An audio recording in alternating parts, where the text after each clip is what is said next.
This is a tough one because I don't really want to shame people on this app. I particularly don't want to shame people who don't know that they've made a mistake. But I feel compelled to talk about what I see in this video because it's common. The sixth principle of Leave No Trace is to respect wildlife. One way that we can respect wildlife is by not feeding wildlife.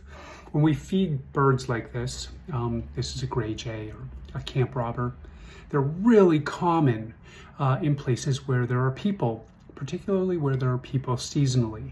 The problem with this particular bird is that it becomes habituated to human food.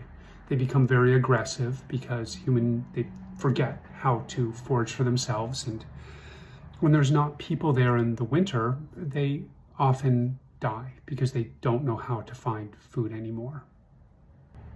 This bird is not alone in this issue. Whenever we feed animals, we create situations that are problematic.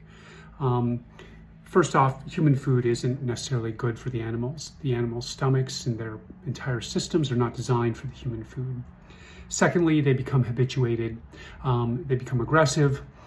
In some cases, the animal is euthanized because it becomes so aggressive. Think of a bear that learns about finding food in coolers or in cars, or squirrels that become so aggressive in Grand Canyon that they're biting people.